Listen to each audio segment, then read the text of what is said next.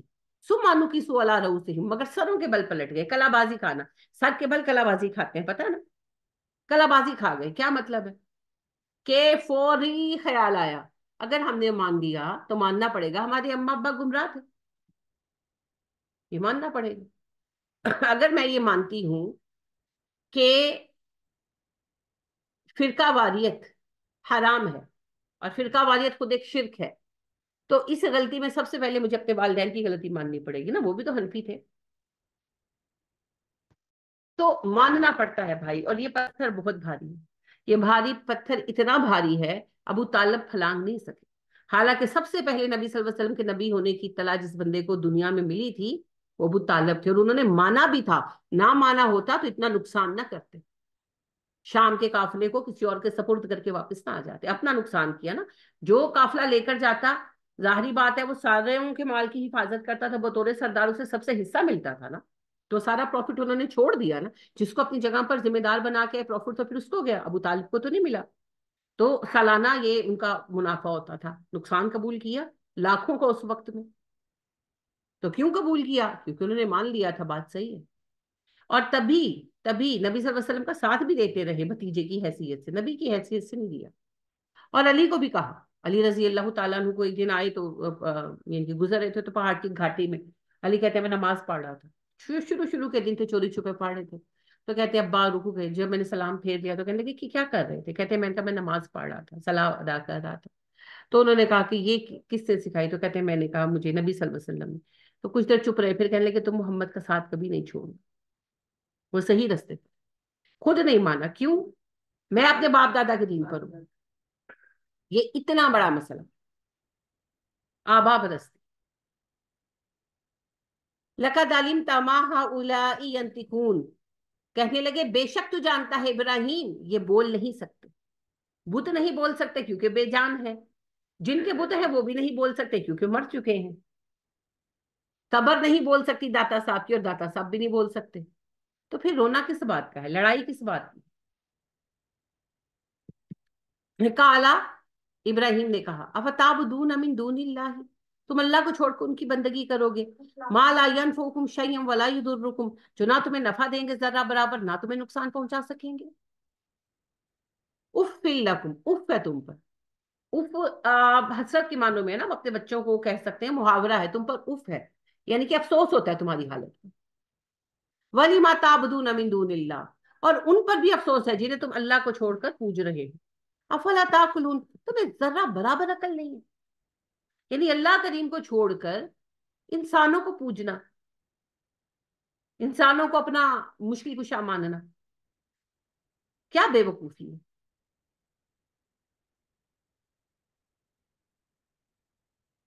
قالوا حرقوه، کہنے لگے جلا دو ابراہیم کو. وانصروا آلہتکم، اپنے الہوں کی مدد کرو. ان کنتم فاعلین، اگر تم کر سکتے ہو. یعنی کہ کیا فیصلہ ہوا؟ ابراہیم پر سے کیس نہیں ہٹایا گیا، ان کی بات نہیں سنی گئی. بس یہ جرم مانا گیا کہ انہوں نے ہمارے سرکاری عبادت خانے کے بت توڑے ہیں، لہٰذا ابراہیم کو سزا دو. کیا سزا دو؟ کیس چلا. یہ تو اللہ تو اس ایک چھوٹی بات بتا رہے ہیں نا، سب کچھ وہیں کھڑے کھڑے نہیں ہو گیا. ابراہیم علیہ السلام کو قید میں ڈال دیا گیا. ان کا جو شہر تھا سیاسی مرکز وہ الگ تھا، اور مذہبی مرکز الگ تھا. تو یہ مذہبی جو رہنمائی تھی، مذہبی انچارج جو تھے تھا وہ خود ابراہیم کا باپ آزر تھا. اور ان کا سیاسی حکمران یعنی کہ بادشاہ جو تھا وہ آپ کو پتا ہے کیا کون تھا؟ نمرود. نمرود ٹائٹل تھا، اصل نام پتہ نہیں کیا تھا. جیسے فرعون ٹائٹل ہے، تو جو حضرت موسیٰ کے سامنے کھڑا تھا اس کا نام رامسس سیکنڈ تھا، نام تھا اس کا. اور لقب جو تھا وہ فرعون ہر بادشاہ کو ملتا تھا. تو نمرود ٹائٹل تھا، پتہ نہیں اس کا اصل نام کیا تھا. تو بہرحال جو حاکم وقت ہوتا تھا وہ نمرود کہلاتا تھا.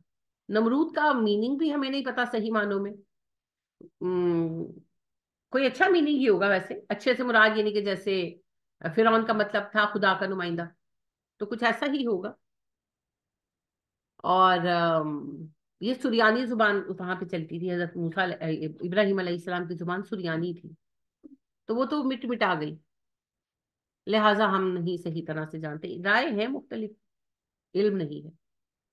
تو بہرحال پہلے یہ کورٹ جو اس میں کیس پیش ہوا، چونکہ یہ مذہبی نوعیت کا مسئلہ تھا تو مذہبی عدالت میں پیش ہوا، جس کا جج خود ابراہیم کا باپ آزر تھا. اور یہ آزر کا فیصلہ تھا جو اس نے اپنے ساتھیوں کے ساتھ مل کر لیا تھا، مشورہ کر کے، کہ سزا ہو. کیونکہ کئی سالوں سے کشمکش تو چل رہی تھی، وہ گھر سے بھی نکال چکا تھا اور سب.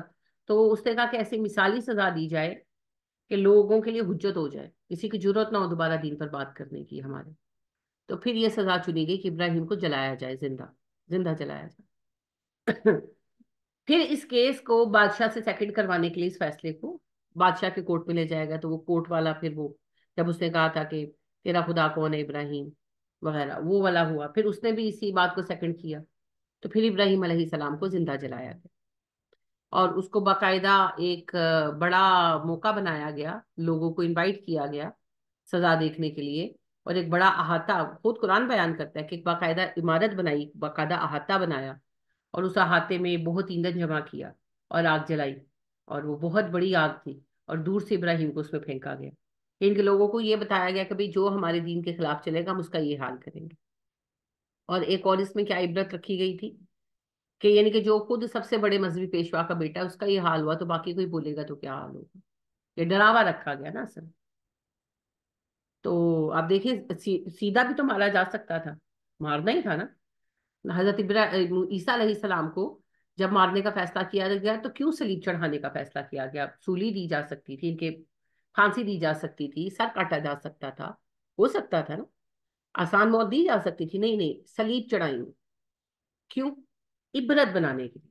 اسی طرح ابراہیم علیہ السلام کو یہ جو اتنی بڑی آگ جلا کر اس میں زندہ پھینکا گیا کہ ہم عبرت بنائیں گے ابراہیم کو. انا للہ و انا الیہ راجعون. اللہ نے ان دونوں کو مثال بنانا بنا دیا اللہ نے.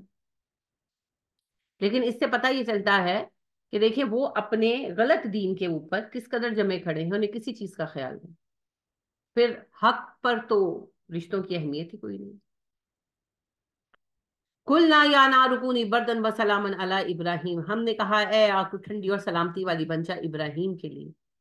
یعنی آگ جو ہے وہ نقصان نہیں پہنچایا اس نے، وہ پھول چھول نہیں بن گئی. یہ جھوٹے قصے ہیں. ابھی تو کچھ ویڈیوز بھی بنائی ہوئی ہیں کہ وہ جی ابراہیم آگ میں پھینکے گئے تو آگ پھول بن گئی. نہیں، کوئی نہیں بنی، آگ ہی رہی، ابراہیم کو کچھ نہیں ہوا. یہ لوگ وہاں پر کھڑے رہے اور اس پر پھر کچھ ڈبیٹس وغیرہ بھی فرمائی گئیں، یعنی ابراہیم کی مذمت میں اور اس کی ان کی سزا میں نام نہاد. پھر یہ لوگ جب گئے سو گئے، پھر جب سب طرف سے نٹا ہو گیا پھر ابراہیم آگ سے نکلے اور اپنی بیوی حضرت سارہ کے پاس پہنچے، اور حضرت لوط اور سارہ کو لے کر پھر ملک چھوڑ کر چلے. ٹھیک ہے. وَأَرَادُوا بِهِ كَيْدًا، انہوں نے چال چلنی چاہی ابراہیم کے ساتھ. فَجَعَلْنَاهُمُ الْأَخْسَرِينَ، مگر ہم نے انہیں سب سے زیادہ خسارہ پانے والا بنا دیا. سب سے زیادہ خسارہ دنیا میں بھی پایا. کیسے؟ سب سے زیادہ بدترین سزا پائی ملے گی اسے جس نے کسی نبی کو مارا یا نبی کے ہاتھوں مارا. تو حضرت انہوں نے تو مار دیا نا ابراہیم علیہ السلام کو، تو اللہ نے بچا لیا، وہ تو اللہ کی مرضی. انہوں نے تو مارا، پورا کیا اپنا فعل، تو ان کو تو سزا ملے گی. اور آخرت میں بھی خسارہ ہے نا. تو بس یہ اللہ کے اگینسٹ چل کے تو خسارہ ہی ہے. اللہ ہم پہ رحم کر. وَنَجَّيْنَاهُ، نجات دی ہم نے اس کو، وَلُوطًا، اور لوط کو بھی. لوط علیہ السلام ان کے ساتھ ہجرت کی. بعض کہتے ہیں ان کے بھائی تھے، بعض کہتے ہیں بھتیجے تھے، اللہ عالم. بہرحال بہت قریبی تھے فیملی میں سے، یا بھائی تھے یا بھتیجے تھے. یہ بھی ساتھ ہی آئے تھے، دو لوگ ہی تھے، حضرت سارہ اور حضرت لوط علیہ السلام. اِلَى الْأَرْضِ، اس زمین کی طرف، الَّتِي بَارَكْنَا فِيهَا لِلْعَالَمِينَ، ہم نے انہیں اس زمین کی طرف ہجرت کا حکم دیا جس میں ہم نے اہل عالم کی برکت رکھی ہے. فلسطین جی، مسجد اقصی اس وقت نہیں تھی، مسجد اقصی بعد میں بنی، لیکن یہ زمین ابراہیم کی وجہ سے بابرکت ہوئی.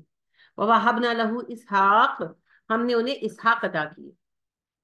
آپ کو پتہ ہی ہے اس وقت تک ابراہیم علیہ السلام کی اولاد نہیں تھی، واپس آ کر بھی نہیں تھی.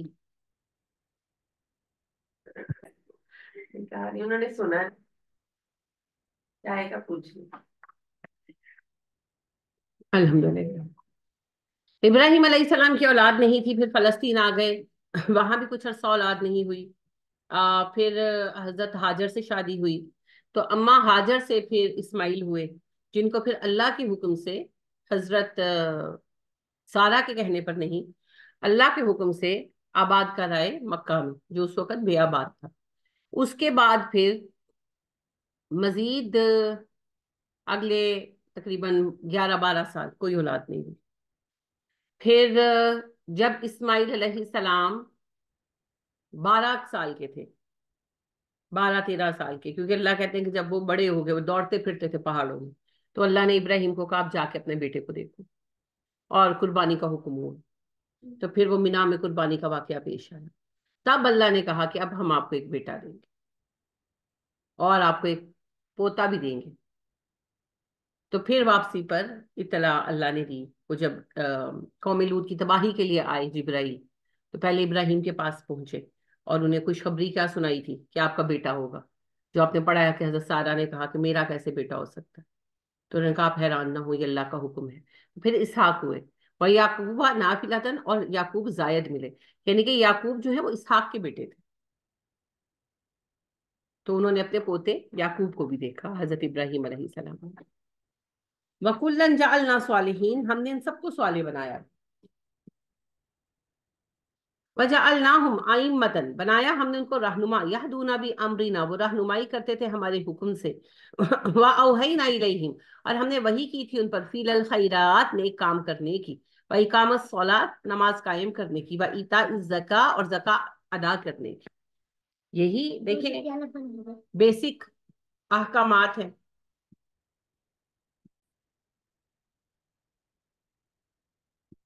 تو اللہ کریم نے کیا وحی فرمائی ان سب پر؟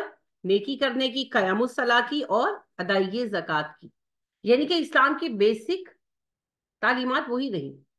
وَقَانُوا لَنَا عَابِدِينَ، وہ سب ہمارے عبادت گزار تھے، یعنی اللہ کہتے ہیں جتنے نبیوں کو تم جانتے ہو سب میرے ہی بندے تھے اور میری ہی بندگی کرتے تھے، کسی کا کوئی اور خدا نہیں تھا۔ وَلُوطًا، لوط کی بات کرو، آتَيْنَاهُ حُكْمًا وَعِلْمًا، ہم نے انہیں حکمت اور علم عطا کیا تھا، وَنَجَّيْنَاهُ، اور ہم نے نجات دی تھی انہیں، من القریات، اس بستی سے، التي كانت تعمل الخبائث، جو کرتی تھی بہت ہی گندے کام، یعنی ان کی قوم جو تھی، انہم كانوا قوم السوء فاسقین، وہ بڑے ہی نافرمان اور برے لوگ تھے۔ وَأَدْخَلْنَاهُ فِي رَحْمَتِنَا، ہم نے اسے اپنی رحمت میں داخل کیا، انہو من الصالحین، بے شک وہ بڑے نیک لوگوں میں سے تھے۔ اب آپ کو پتا ہے کہ وہ لوگ ہومو سیکشل تھے، اسی پر تھا نا، مرد عورتوں کی طرح یعنی فزیکل ریلیشن کرتے تھے، اور عورتیں جو تھیں وہ مردوں کی طرح، اور رہن سہن بھی اپنا بدلتے تھے۔ تو یہ آج آپ کے یہاں بھی یہ ٹرانسجینڈر لاء کیا پاس ہوا ہے؟ یہی پاس ہوا ہے نا۔ تو ان سب کے بعد کیا امید رکھتے ہیں کہ پاکستان پر رحمتیں اترے گی؟ کیسے اترے گی؟ کسی قوم کا اللہ ایسے تذکرہ نہیں کرتے، ان کے ایک جیسے گندی چیز کا تذکرہ ہو نا، جس طرح اللہ اس قوم کا تذکرہ کرتے۔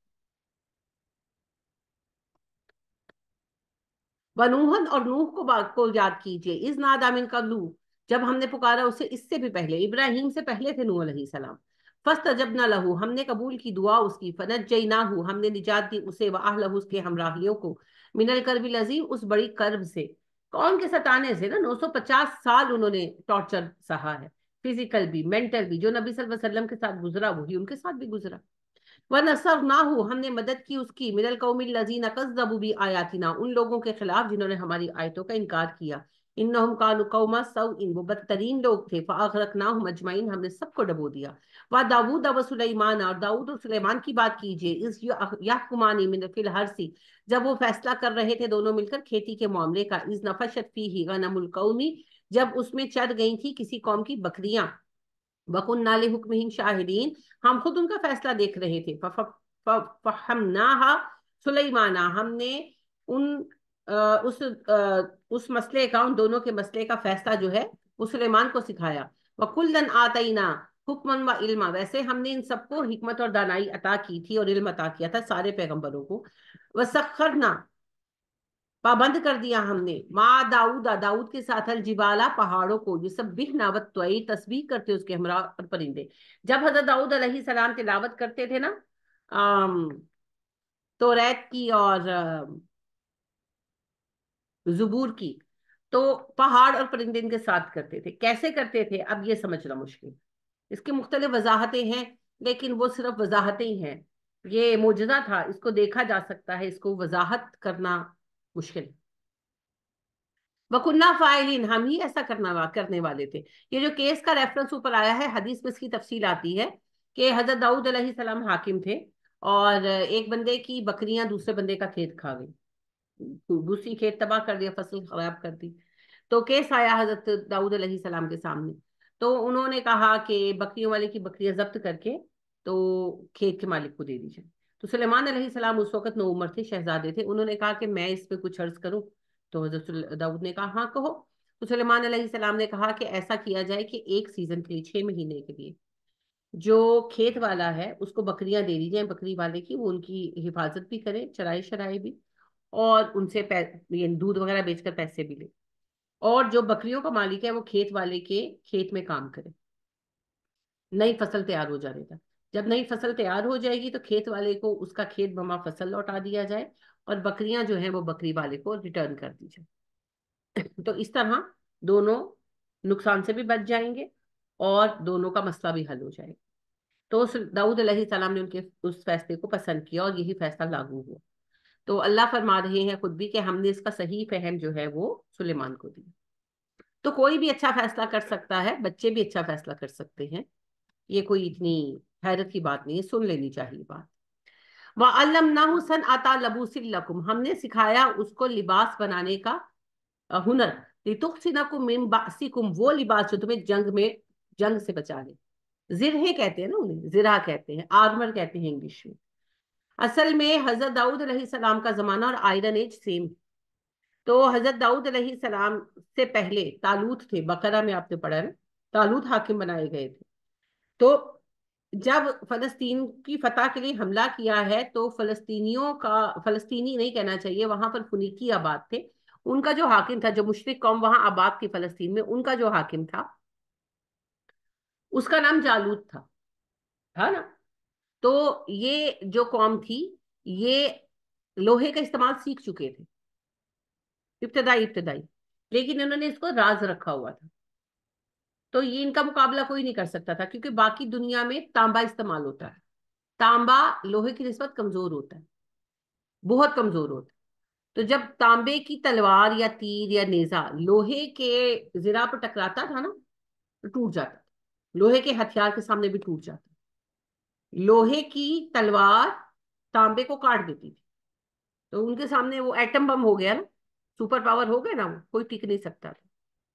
تو یہ جو کہا جاتا تھا نا کہ جالوت کو کوئی مار نہیں سکتا، میں نے تب بھی آپ کو بتایا تھا، اس کی ریزن بھی یہ تھی کہ وہ سر سے پیر تک لوہے کی زرہ پہنتا تھا، صرف آنکھیں کھلی ہوتی تھی. تو پھر آنکھ میں غلہ مارا تھا نا حضرت داؤد علیہ السلام نے، جو اس کے دماغ تک پہنچ گیا تھا، اور اس سے مرا تھا وہ. تو پھر انہوں نے بیسک ٹیکنالوجی تو ظاہر ان سے سیکھی، پھر اللہ نے ان کو مزید اس میں علم دیا. تو سلیمان علیہ السلام کے زمانے تک بہت کام ہوا. لہٰذا اب جب ان کے قدیم جو شہر ہے اس کے کھنڈرات جب کھودے جا رہے ہیں تو وہاں پر فرنسز، بھٹیاں بنی ہوئی ہیں باقاعدہ. تو بہت کام ہوا. تو لوہے کو دنیا سے متعارف کرانے کا کام ان کا تھا. ولی سلیمان الریحا، سلیمان کے لیے ہم نے ہوا کو، آصفتن جو تیز چلتی تھی، طوفانی نہیں، تیز چلنے والی، تجری چلتی بھی امری اس کے حکم کے مطابق، الارض زمین کی طرف، التی بارکنا فیہا جس میں ہم نے برکت رکھی تھی. ہم نے تیز ہواؤں کو اس کا پابند کر دیا جو اس کی مرضی کے مطابق اس زمین کی طرف چلتی جس میں برکت رکھی تھی، ان کے ملک کی طرف، کہ ان کے جہازوں کو ہوائیں جلدی پہنچا دیتی. ہوا تیز بھی ہوتی اور پرسکون بھی ہوتی، اللہ کا حکم تھا. وَكُنَّا بِكُلِّ شَيْءٍ عَالِمِينَ، اور بے شک ہم ہر چیز کو جاننے والے ہیں. وَمِنَ الشَّيَاطِينِ، اور بڑے بڑے شیطان جنات تھے، مَن يَغُوصُونَ لَهُ جو ہوتے لگاتے تھے اس کے لیے، یعنی کہ پابند کر دیے تھے نا جن، فزیکلی پابند کر دیے تھے. ایک تو دیکھ سکتے تھے سلیمان ان کو، اور دوسرا سلیمان ان کو فزیکلی جیسے انسان پر اختیار ہوتا ہے جنوں پر بھی تھا. تو جو ان کے حکم سے نکلتا تھا اس سے سزا ہوتی تھی. تو مختلف جنوں میں مختلف کوالٹیز ہیں نا، کوئی پانیوں میں رہ سکتے ہیں، جا سکتے ہیں، کوئی ہواؤں میں اڑ سکتے ہیں، کوئی روپ بدل سکتے ہیں. تو پھر جس میں جو صلاحیت تھی حضرت سلیمان اس کے مطابق کام لیتے تھے. تو ہوتے لگاتے تھے، مطلب سمندر میں سے چیزیں نکالتے تھے جو بھی کام ہوتے تھے پانی کے. وَيَعْمَلُونَ عَمَلًا دُونَ ذَلِكَ, دوسرے بھی اسی طرح کے کام سر انجام دیتے تھے. وَكُنَّا لَهُمْ حَافِظِينَ, ہم ان کے اوپر محافظ تھے. سلیمان نہیں تھے, اللہ تھے. معجزہ تھا نا یہ. تو اللہ نے اس کے لیے کس کو مقرر کر رکھا ہوگا؟ فرشتوں کو, جبرائیل کو. وَأَيُّوبَ إِذْ نَادَى رَبَّهُ. اچھا ایک بات یہاں سمجھ لے, خود سلیمان جن پکڑ سکتے تھے؟ نہیں پکڑ سکتے تھے. کون ان کو پکڑے ہوئے تھا؟ اللہ. تو اے بابیا نے کی جن پھڑ لے, چوہا پھڑ کے دکھانا ہے نا, جو گھر میں چوہا آ جاتے ہیں نا, پکڑے ذرا, بلی ایک پکڑ کے دکھا دے. جن پکڑنے انہوں نے, کسی کے پاس کوئی جن نہیں ہے, جھوٹ بولتے ہیں سارے کے سارے. جن کوئی نہیں پکڑ سکتا جی, کوئی نہیں پکڑ سکتا. وَأَيُّوبَ إِذْ نَادَى رَبَّهُ, اور ایوب کی بات کیجئے جب اس نے اپنے رب کو پکارا. انی مسنی الضر, اللہ مجھے بہت تکلیف پہنچی. وانت ارحم الراحمین, تو بہت رحم کرنے والا ہے. بیمار ہے نا, 18 سال بیمار رہے, اور بیماری اتنی بڑھ گئی تھی کہ یعنی کہ فرق نہیں پڑتا تھا. اور شہر والوں نے بھی نکال دیا کہ جی یہ تو اس پر اللہ کا غضب ہو گیا ہے. اصل میں اللہ کا نہیں کہتے تھے, بابوں کا کہتے تھے.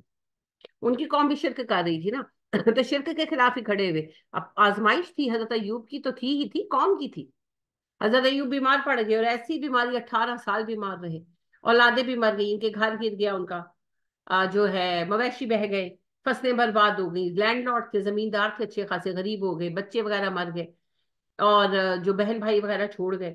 تو اب سب نے کہنا شروع کر دیا کہ دیکھا ہمارے خداؤں کو, ہمارے الہوں کو برا کہتے تھے نا تم, تو اب دیکھ لو تمہارے اوپر غضب آیا ہے. اور یہ بات اتنی زیادہ عام ہوئی, اتنی زیادہ عام ہوئی کہ نکال دیا حضرت ایوب کو آبادی سے. کہنے لگے تمہاری وجہ سے ہم پر بھی غضب آئے. جنگل میں بیوی ان کی لے کر چلی گئی, سب چھوڑ گئے, صرف ایک بیوی ساتھ میں.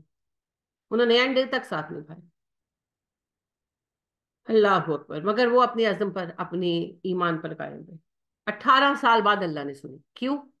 اللہ کی مرضی, وہ مالک ہے, وہ جس تک کو جس حال میں چاہے رکھے. ہمارے پاس کوئی اختیار ہونا بنتا ہی نہیں ہے, ہم اس کے ہاتھ کی تخلیق. وہ ہمیں جو بھی دیتا ہے اس کا رحم ہے, ہمارا حق نہیں. تو 18 سال, 18 سال کہنے کی بات ہوتی ہے جی. 2 دن کا بخار بندے کو نہ چھوڑ دیتا ہے, اور ان کی بیوی کی بھی آفرین ہے. 2 دن کی تیمارداری میں بندہ تھک جاتا. سیریس بات ہے. تو 18 سال ان خاتون نے اپنے شوہر کی خدمت کی.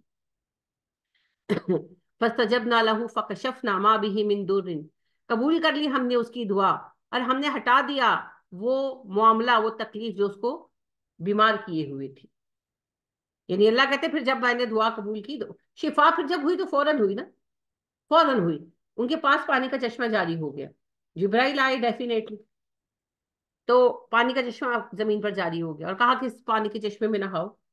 بس وہ نہائے, اور کہا پیو بھی, کہ پانی ہے. اللہ نے خود کہا پینے کے لیے بھی, غسل کے لیے بھی, پیا بھی, نہائے بھی. تو وہ ساری بیماری فوراً ختم ہو گئی, جیسے کبھی تھی نہیں. تو اب بڑے چشمے بنے ہوئے ہیں نا, مگر کسی چشمے میں شفا نہیں ہے. کیوں نہیں ہے؟ کیونکہ شفا تو اللہ ڈالتا ہے, وہ تو اللہ نے دیا تھا چشمہ, ہے نا. باقی ساری بیکار کی باتیں. ایک ہی چشمہ ہے جس کا پانی ہاں شفا ہو سکتا ہے. کون سا ہے؟ زمزم. کیونکہ وہ اللہ نے دیا ہے نا, تو اس کو آپ جس نیت سے پیئیں گے وہ شفا ہو دے دے گا. باقی اس بابے کا چشمہ, اس بابے کا چشمہ, یہ کوئی چشمہ ہی نہیں. شفا صرف اللہ نے دینی. وَآتَيْنَاهُ أَهْلُهُ, ہم نے اس کے اہل خانہ بھی اسے عطا کر دی. یعنی کہ جو لوگ چھوڑ گئے تھے واپس آ گئے. بعض یہ کہتے ہیں کہ اللہ نے ان کے مرے ہوئے بچے زندہ کر دیے, پر حدیث اس کو سیکنڈ نہیں کرتی. اللہ پاک نے جو فیملی چھوڑ گئی تھی, جو یہ سمجھ رہے تھے کہ ان پر غضب وضب آ گیا, وہ سب پلٹ آئے نا. اور مثل امہم, اور اتنے ہی اور دیے. یعنی کہ جو بچے وغیرہ فوت ہو گئے تھے, اللہ نے ریپلیس کر دیا, اور اولادیں دے دی. رحمتن, بطور رحمت, من عندنا, ہماری جانب سے. یہ ہماری جانب سے رحمت خاص تھی. وہ ذکر للعابدین, اور ہم نے اسے نصیحت بنا دیا عبادت گزاروں کے لیے. عبادت گزاروں کی نصیحت ہے. کیا نصیحت ہے جی؟ کہ آپ عبادت کر کے اپنے اللہ پر کوئی احسان نہیں فرماتے, کہ یہ سوچے کہ جی میں اینی نماز پڑھی, میں اینی دعا کتنی قبول کیوں نہیں ہوئی. آپ دیکھیں ایوب علیہ السلام نبی تھے, ان کے لیول کی عبادت کون کر سکتا ہے, اور کتنا صبر بھی کیا, مگر جب اللہ نے چاہا تب دعا قبول کی. مالک وہ ہے بھائی. تو لہٰذا یہ جو وظیفے لکھے ہوتے ہیں نا, کہ فلانا وظیفہ کرو تو اللہ کا دیدار ہو جائے, فلانا وظیفہ کرو تو رسول کا دیدار ہو جائے, فلانا وظیفہ کرو تو شرطیہ بیٹا ہو جائے. سبحان اللہ، انا للہ و انا الیہ راجعون. اللہ کے اوپر کوئی احسان ہے؟ اللہ کوئی جن ہے جو آپ پکڑ لیں گے یا بلا لیں گے؟ عبادت ہے بس، وہ عبادت قبول کر لے یہی اس کا احسان ہے. کیونکہ ہماری تو عبادتیں بھی ٹوٹی پھوٹی ہیں. تو دعا قبول کرنا نہ کرنا صرف اس کا اختیار ہے، وہ جو چاہے گا وہی کرے گا. وَإِسْمَاعِيلَ وَإِدْرِيسَ وَذَلْكِفْلِ، اور بات کیجیے اسماعیل، ادریس اور ذوالکفل کی. ذوالکفل بھی نبی ہیں، کون سے نبی ہیں یا کچھ پتہ نہیں. بنی اسرائیل میں سے کوئی نبی ہے اتنا پتا ہے، بس تفصیل نہیں آتی. کل من الصابرین، سبھی نے صبر کیا، یعنی ہر نبی پر آزمائشیں آئیں اور انہوں نے صبر کیا. وادخلناہم فی رحمتنا، اور ہم نے ان کو داخل کیا رحمت میں. اگر آزمائشوں میں برکت نہ ہوتی تو اللہ اپنے نبیوں سے نہ ان کو، اپنے نبیوں کو ان آزمائشوں سے نہ گزارتا. ہر آزمائش پر صبر کرنے کا نتیجہ مزید بلندی درجہ. تو اللہ کی رحمت ہے جی. انہم من الصالحین، بے شک وہ بڑے صالح لوگ تھے. وَذَنُّونَ، اور ذنون کی بات کیجئے، یہ حضرت یونس علیہ السلام کا لقب ہے. ذنون حضرت یونس علیہ السلام کا لقب ہے. اذ ذهب مغاضبا، جب وہ بہت غضبناک ہو کر چل پڑے. فظن، اور سمجھا، اللہ نقدر علیہ، کہ ہم اس کی پکڑ نہیں کریں گے. فنادى فی الظلمات، اور پکارا اندھیروں میں سے، اللہ الہ الا انت سبحانک، بے شک اللہ جی آپ کے سوا کوئی الہ نہیں ہے، آپ پاک ہے. انی کنت من الظالمین، مجھ سے غلطی ہو گئی. یعنی کہ آپ کو پتہ ہے یونس علیہ السلام نبی تھے. جب ان کی قوم ایمان نہیں لائی تو اللہ پاک نے ان کے لیے سزا کا جو ہے اعلان فرمایا. تو انہوں نے کہا کہ بھئی اب تم لوگوں پر عذاب آ جائے گا، اتنے اتنے دن ہے تمہارے پاس، جو بھی دن بتائے ہمیں نہیں پتا. اور اس مدت کو اناؤنس کرنے کے بعد بغیر رکے وہاں سے چلے گئے. حالانکہ یہ لل پیریڈ ہوتا ہے، اس دوران میں اگر ایمان لے آئیں تو لے آئیں. اب حضرت یونس چلے گئے بغیر اللہ کا حکم وصول، بس غصے میں غلطی ہو گئی. پیچھے سے قوم کا ذہن بن گیا کہ ایمان لے آئیں، پر ایمان کیسے لائیں، یونس تو چلے گئے. تو اس پر پھر ان کو یہ سزا ملی کہ سمندر میں پھینکے گئے، مچھلی نے کھا لی. اور ان کو فوراً ریئلائز ہو گیا کہ مجھ سے یہ غلطی ہو گئی. پھر یہ دعا مانگی، اللہ نے معاف کر دیا. ادھر ان کی قوم جو تھی وہ ایمان لانا چاہتی تھی پر لائے کیسے، یونس تو جا چکے تھے. تو عذاب والا دن آ گیا اور عذاب کے بادل چھا گئے، اللہ خود کہتے ہیں. اور پھر انہوں نے یہ کیا کہ ایک میدان میں سب جمع ہوئے، اللہ سے استغفار کرنے لگے اور رونے لگے. اور یعنی کہ انہوں نے دعائیں مانگی کہ اللہ یونس تو ہے نہیں، اب ہم کیا کریں. پھر ان پر سے عذاب ٹل گیا، یونس واپس آئے پھر ٹھیک ہو کر. پھر ان کی قوم ایمان لائی اور اس نے مہلت پائی اپنی. فاستجبنا له، ہم نے اس کی توبہ قبول کی. ونجیناہ من الغم، اسے اس تکلیف سے نجات دی. وکذالک ننجی المؤمنین، ایمان والوں کو ہم اسی طرح نجات دے دیتے ہیں. وزکریا، اور زکریا کی بات کیجئے. اذ نادى ربہ، جب اس نے پکارا اپنے رب کو. ربی لا تذرنی فردا، اللہ مجھے تنہا نہ چھوڑنا. وانت خیر الوارثین، تو بہترین وارث ہے. بیٹے کے لیے دعا کر رہے تھے نا، اپنی جائیداد کا وارث نہیں چاہیے تھا انہیں، دین میں اپنے کام کا وارث چاہیے. فاستجبنا له، ہم نے اس کی دعا بھی قبول کر لی. ووهبنا له یحییٰ، ہم نے اسے یحییٰ عطا کیے. فاصلحنا له زوجه، اور اس کی خاطر اس کی بیوی کو صحت عطا کر دی. یعنی کہ ان کی بیوی بانجھ تھیں، اللہ نے ٹھیک کر دیا. انہم کانوا یسارعون فی الخیرات، یہ سارے نیکیوں میں جلدی کرنے والے تھے. ویدعوننا رغبا ورہبا، وہ پکارتے تھے ہمیں خوف سے اور رغبت سے، یعنی محبت سے بھی پکارتے تھے اور اللہ کے جواب دہی کے خوف سے بھی پکارتے تھے. وکانوا لنا خاشعین، اور وہ تھے ہی بہت خشوع رکھنے والے. خشوع کیا ہوتا ہے؟ کسی کی عظمت کے احساس سے دل میں نرمی آنے. تو اللہ کی عظمت کو سمجھتے تھے، دل نرم تھے ان کے. واللتی احسنت فرجہا، اور بات کرو اس عورت کی جس نے اپنی شرمگاہ کی حفاظت کی. فنفخنا فیہا من روحنا، اور ہم نے اپنی جانب سے ایک روح اس کے اندر پھونک ڈالی. وجعلناہا وابنہا آیۃ للعالمین، اور ہم نے اسے اور اس کے بیٹے کے لیے، اہل جہان کے لیے ایک نشانی بنا دیا. کون سی عورت ہے آپ بتائیں شیزا؟ ہینا، آپ بتائیں نوری. حضرت مریم ہے جی، بہت مشکل سوال ہے نا. حضرت مریم اور ان کے بیٹے عیسیٰ، ایک ہی تو عورت ہے دنیا میں جو بغیر شادی کے ماں بنی ہے. بتا تو رہے ہیں اللہ. ان ہذہ امتکم، یقیناً بے شک امت ہو تم لوگ. امتم واحدہ، ایک ہی امت، تم سب ایک ہی گروہ ہو، یعنی سب آدم کی اولاد ہو نا، ایک باپ ایک ماں، آدم اور حوا کی اولادیں ہوں. وانا ربکم، میں تمہارا خدا ہوں. فاعبدونی، بس میری بندگی کرو. وتقطعوا امرهم بینہم، مگر ان سب نے اپنے حکم کو ٹکڑے ٹکڑے کر ڈالا، دین کے ٹکڑے ٹکڑے کر دیے، جیسے آج ہم نے کیے ہوئے ہیں. کل الینا راجعون، پھر سب ہماری طرف لوٹنے والے. اللہ کہتے ہیں میں نے سب کو ایک ہی حکم دیا تھا، مگر سب نے دین کے ٹکڑے ٹکڑے کر دیے، گروہ بنا دیے، دین کو خراب کر دیا. سب میرے پاس آئیں گے، میں سب سے حساب لوں. فمن یعمل من الصالحات، تو جو کوئی کرے گا نیکوکار نیک عمل، وہ ہوا مؤمن، اور وہ مومن بھی ہوگا، فلا کفران لسعیہ، اس کی نعمتوں محنتوں کی ناقدری نہیں ہوگی، وَإِنَّا لَهُ کاتبون، بے شک ہم سب کیا مال لکھ رہے ہیں، وَحَرَامٌ عَلَىٰ قَرْيَةٍ، اور ہم نے واجب کر دیا ہر بستی پر، اہلکناہا، جسے ہم نے ہلاک کیا، انہم لا یرجون، وہ واپس نہیں لوٹیں گے۔ جب بھی کوئی بستی تباہ ہوتی ہے وہ دوبارہ آباد نہیں ہوتی، یہ لکھ دیا جاتا ہے، یعنی اللہ کے غضب سے۔ اب دیکھ لو موہنجو دڑو ہڑپا آباد ہوئے نہیں ہوئے، اجڑے پڑے ہیں آج تک، حتیٰ یہاں تک کہ اذا فتحت یاجوج و ماجوج، یہاں تک کہ یاجوج اور ماجوج کھول دیے جائیں، وَهُم مِّن كُلِّ حَدَبٍ يَنسِلُونَ، اور وہ اترے ہر اونچی جگہ سے دوڑتے ہوئے۔ یاجوج اور ماجوج کا کھلنا قیامت کی علامتوں سے ہے نا، تو اللہ کہتے ہیں قیامت آ جائے گی، میں نے جن بستیوں کو عذاب سے تباہ کیا وہ آباد نہیں ہوں گی۔ وقت رب الواد، قریب آ جائے گا وعدہ، الحق، جو سچا ہے، فیضا ہی شاخصۃ الابصار، کھلی رہ جائیں گی آنکھیں، الذین کفروا، کافروں کی، یعنی کہ جب یاجوج اور ماجوج آزاد ہو جائیں گے پھر تو بالکل ہی قیامت قریب آ جائے گی نا، ابھی بھی قریب ہی ہے، ہم قیامت کے قریبی لوگوں میں سے ہیں، لیکن بہرحال ابھی ہمارے اور قیامت کے درمیان میں عیسیٰ علیہ السلام ہیں، ابھی عیسیٰ نے آنا ہے، جب تک عیسیٰ نہیں آ جاتے ابھی قیامت دور ہے، یعنی قریب ہو کر بھی دور ہے۔ تو لہٰذا عیسیٰ علیہ السلام کے آ جانے کے بعد یاجوج اور ماجوج آئیں گے، تو یاجوج اور ماجوج جب آ جائیں گے پھر تو صرف قیامت ہی ہے، سمجھ گئے؟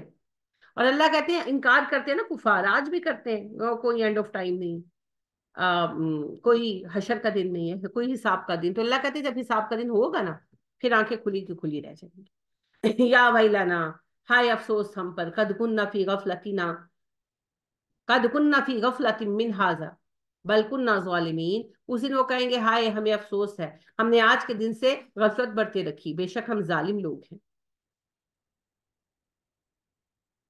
انکم، بے شک تم، وما تعبدون، اور جن کی تم عبادت کرتے ہو، من دون اللہ، اللہ کے سوا، حسب جہنم، سب جہنم کا ایندھن ہو، تم اور وہ سب لوگ جن کی تم نے بندگی کی جہنم کا ایندھن ہو۔ کیا مطلب ہے؟ جن کی عبادت کی وہ بھی جہنم کا ایندھن ہے، کیوں؟ دیکھیں دو طرح کے لوگ ہیں، ایک تو نیک لوگ ہیں جنہیں لوگوں نے پوجنا شروع کر دیا، ان کا تو کوئی حساب نہیں ہے، جیسے عیسیٰ علیہ السلام وغیرہ ہیں، علی رضی اللہ تعالیٰ عنہ، حسین رضی اللہ تعالیٰ عنہ ہے، یا اور جو باقی کے لوگ ہیں، ہم کسی کے بارے میں ایشورٹی کے ساتھ کچھ نہیں کہہ سکتے، وہ فیصلے قیامت کے دن ہوں گے کہ نہیں۔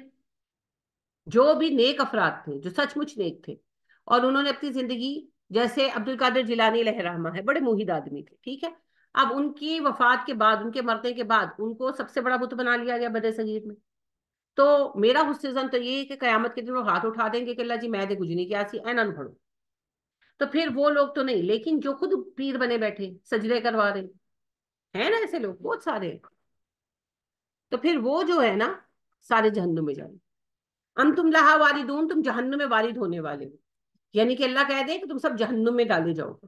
لو کان ہؤلاء آلہۃ ما وردوہا، اور اگر یہ لوگ خدا ہوتے تو جہنم میں نہ ڈالے جاتے، یعنی اللہ کہتے ہیں کہ لوگ پھر کہیں گے جہنم میں، مشرک جن کو مانتے تھے وہ کہیں گے کہ دیکھو یہ تو خود جہنم میں پڑے، اگر ان کا کوئی اختیار ہوتا تو خود جہنم میں نہ ہوتے، ہمیں کیسے بچائیں گے؟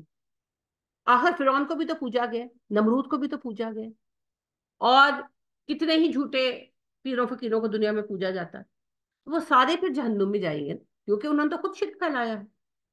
وَكُلٌّ فِيهَا خَالِدُونَ، سب جہنم میں ہمیشہ رہنے والے ہیں، لَهُمْ فِيهَا زَفِيرٌ، اور اس میں ہوگی ان کی کراہنے کی آوازیں، وَهُمْ فِيهَا لَا يَسْمَعُونَ، اور وہ کوئی بات نہ سنیں گے، یعنی اتنی چیخو پکار ہوگی استغفر اللہ جہنم میں کہ کوئی کسی کو نہیں سنے گا۔ ان الذین سبقت، بے شک وہ جو پہلے پہنچ گئی ہوں گی، لہم ان میں، منا ہماری طرف سے، الحسنی بھلائی ہے، بے شک وہ لوگ جو سبقت لے گئے ان میں سے، ان کے لیے ہماری طرف سے بھلائی ہے، ان کے ہر گروہ میں جنہوں نے دین کو ایکسپٹ کرنے میں سبقت اختیار کر لی، انہیں اچھا بدلہ ملے گا۔ اولئک عنہا مبعدون، وہ جہنم سے دور رکھے جائیں گے، لا یسمعون حسیسہا، اس کی آہٹ بھی نہ سنیں گے، وہم فی مشتہت انفسہم خالدون، اور وہ ایک ایسی زندگی گزاریں گے جس میں ہر دل کی خواہش پوری ہوگی، اور وہ زندگی میں ہمیشہ رہیں گی، یعنی کہ جنت میں۔ اللہم اجعلنا منہم، آمین۔ لا يحزنهم الفزع الاکبر، انہیں وہ بڑا غم بھی نہیں ڈرائے گا۔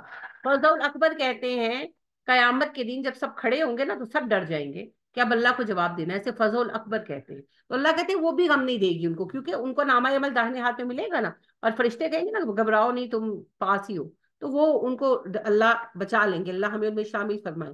وَتَتَلَقَّاهُمْ، استقبال کیا جائے گا ان کا، الملائکۃ، فرشتوں سے، فرشتے ان سے ملیں گے، استقبال کریں گے، کہیں گے ھذا یومکم، یہ تو تمہارا دن ہے۔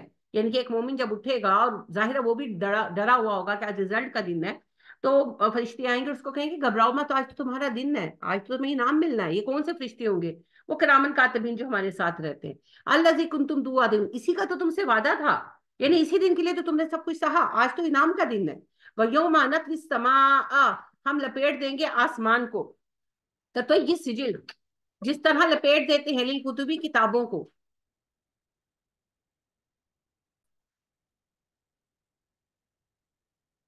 جس دن ہم آسمان کو لپیٹ دیں گے جس طرح رجسٹر کتابیں لپیٹ دی جاتی ہیں۔ لپیٹنے سے کیا مراد ہے؟ جیسے آپ ریپ کر کے رکھ لیتے ہیں، اللہ کہتے ہیں سب کچھ میرے ہاتھ میں ہوگا، مراد بتانا ہے جس طرح تمہاری کتابیں تمہارے اختیار میں ہیں، اسی طرح میری کائنات میرے اختیار میں ہے۔ کما بدانا، جیسا کہ ہم نے پیدا کیا، اول خلق، پہلی خلق کے وقت، نعیدہ، ہم دوبارہ پیدا کریں گے۔ قیامت کے وقت سب کچھ ختم ہو جائے گا نا، تو حشر کے دن سب نیا پیدا ہوگا، تو اللہ کہتے ہیں جیسے پہلی بار میں نے پیدا کیا دوبارہ کروں گا۔ وعدن علینا، یہ وعدہ ہے میرے ذمے، انا کننا فاعلین، میں ایسا ضرور کروں گا، ہم ایسا ضرور کریں گے، اللہ اپنے لیے ہم کہہ رہے ہیں۔ وَلَقَدْ كَتَبْنَا فِي الزُّبُورِ، ہم نے یہ بات لکھ دی تھی زبور میں، من بعد الذکری، بعد اس ذکر کے، ان الارض، کہ بے شک زمین میں، یرثوہا، وارث ہوں گے اس کے، عبادی الصالحون، میرے نیک بندے۔ اللہ کہتے ہیں میں نے زبور میں بھی یہ بات ڈال دی تھی کہ یہ سب ہونا ہے، اور میں نے یہ بھی بتا دیا تھا کہ زمین کے وارث میرے صالح بندے بنے گے۔ ان فی ھذا لبلاغ لقوم عابدین، اور بے شک اس میں پہنچانا ہے اس قوم کے لیے بات کو جو عبادت گزار ہے، یعنی کہ آپ کا ذمہ کیا ہے؟ پیغام لوگوں تک پہنچا دینا۔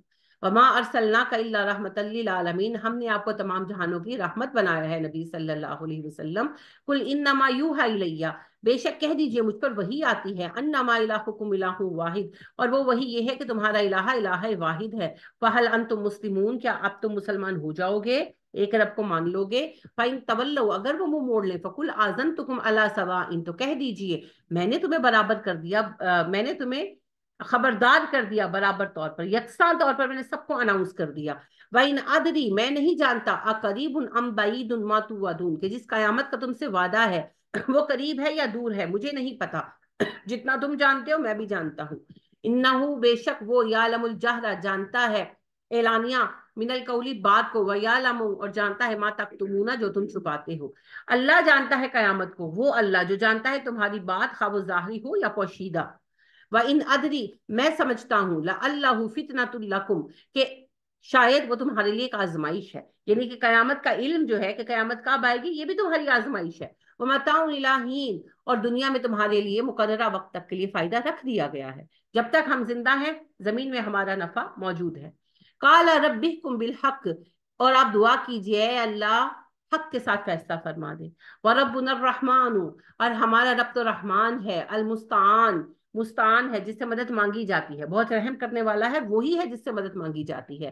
اللہ قد صفون، تمہاری بیان کردہ باتوں پر، جو باتیں تم کرتے ہو ہم اللہ ہی سے اس پر مدد مانگتے ہیں۔ کیا باتیں کرتے تھے؟ کہ تم گمراہ ہو، تم جہنم میں جاؤ گے، تم ولیوں کے گستاخ ہو، تم باپ دادا کے دین سے پھر گئے ہو، یہی تانے مارتے تھے نا، جو آپ کو بھی ملتے ہیں مجھے بھی ملتے ہیں۔ تو اللہ پاک فرماتے ہیں کہ آپ دعا کیا کریں، ربکم بالحق، اللہ حق کے ساتھ فیصلہ فرما دے۔